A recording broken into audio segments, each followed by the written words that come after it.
donc, dans laquelle j'ai grandi. Et je tiens à remercier bien évidemment Monsieur Fouad, Madame Kautar Filali, les organisateurs donc, de ce congrès, et bien sûr mon ami Aslam Khouchoufi qui m'a mis en contact avec l'équipe organisatrice. Alors je suis là aujourd'hui pour vous parler du cannabis médical.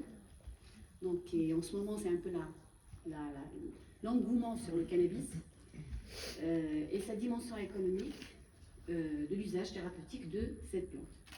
Voilà, donc le programme, enfin on va parler du cannabis licite, pas forcément que médical, mais on va mettre surtout l'emphase sur le cannabis thérapeutique.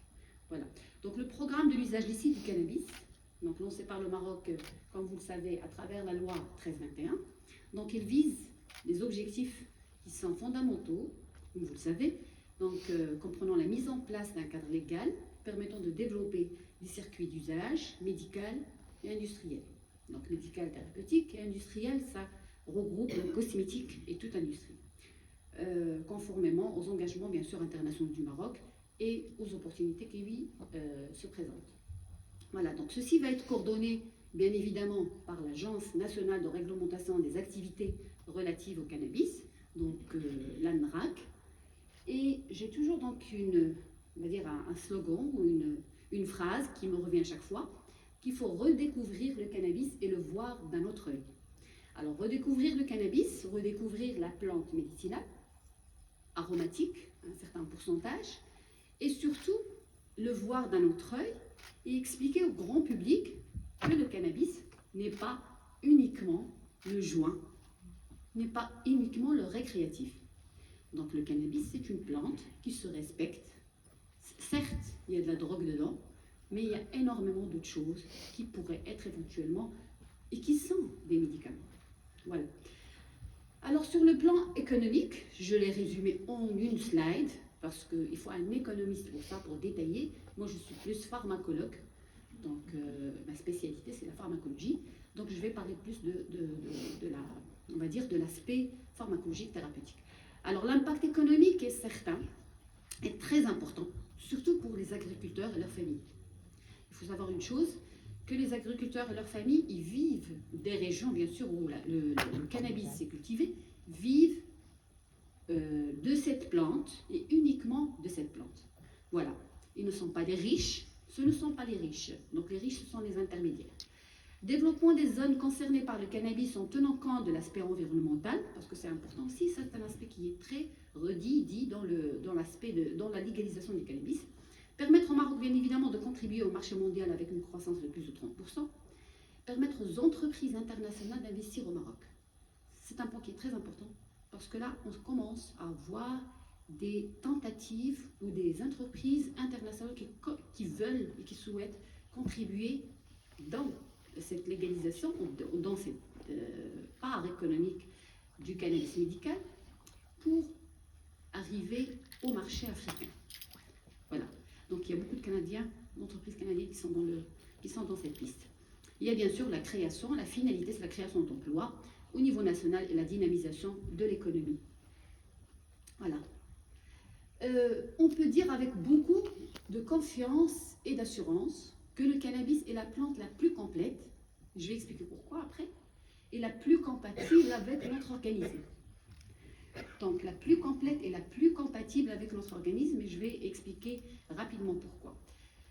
Car déjà, le chanvre ou le cannabis n'est pas seulement le CBD et le THC, comme ça a été, donc voilà, on en voit tout le temps, le CBD et le THC. Il n'y a pas que le CBD et le THC, il y a énormément de cannabinoïdes qu'il faut justement valoriser, dans le sens que le Maroc innove. Donc on doit être dans l'innovation, on ne doit pas suivre. Donc on doit absolument innover. Alors les plus connus, donc à part donc, le CBD et le THC, il y a le CBG, cannabigérol par exemple, il y a le CBC, il y a le CBN, il y a les Delta 8 THC, il y a le fameux Delta 9 THC.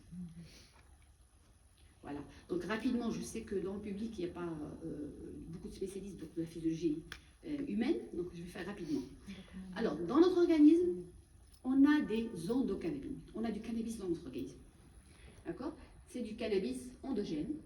Il y a tout un système endocannabinoïde, c'est un ensemble de serrures, ils ont des clés.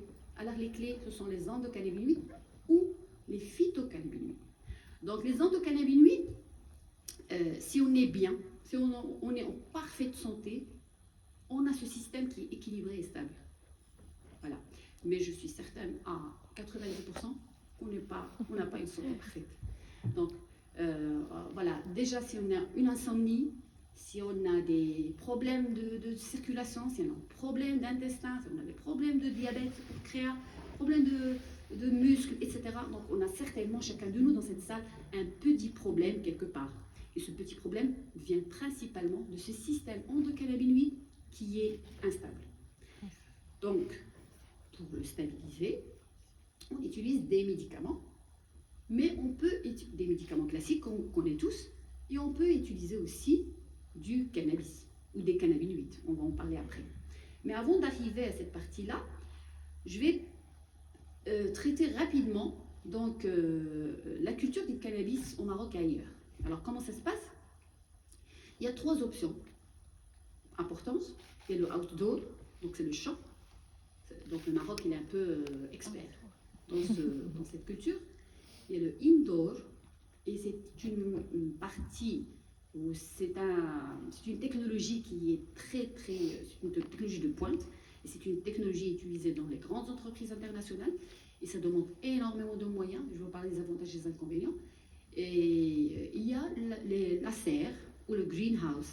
Donc ça aussi, le Maroc peut tout à fait donc, le faire avec le champ, avec le outdoor. Alors pour le outdoor, c'est économique pour les producteurs et généralement écologique. Donc l'inconvénient, c'est l'hybridation. Hybridation, c'est-à-dire qu'on n'est pas sûr qu'on est dans le cannabis, par exemple, le beldia, et je vais traiter cette nuance. Beldia, on n'est pas sûr qu'on a une beldia au Maroc jusqu'au jour d'aujourd'hui. Ça, c'est pas sûr, et c'est certain qu'on n'aura pas de beldia du moment que c'est cultivé en champ. Voilà, parce que vous avez des petites parcelles un peu partout. C'est des agriculteurs, des petits agriculteurs, des grands agriculteurs, où on peut avoir des parcelles qui sont mélangées, une à côté de l'autre. On peut avoir la variété, il y a plusieurs variétés. Donc les plus connues, la Bildia, Khardala, Pakistana, Kritika, il y a Amnesia. Donc tout ça, ça monte en taux de THC. Donc plus le taux de THC augmente, plus vous avez, donc on est dans la Kritika et dans l'Amnesia. Et la Bildia, notre variété entre guillemets locale, il est entre ces différentes variétés. Et du moment qu'il est entre ces différentes variétés, il y a certainement une hybridation. Donc les spécialistes d'agronomie et de physiologie végétale donc, peuvent en toucher un mot. On aura certainement au niveau génétique un brassage génétique.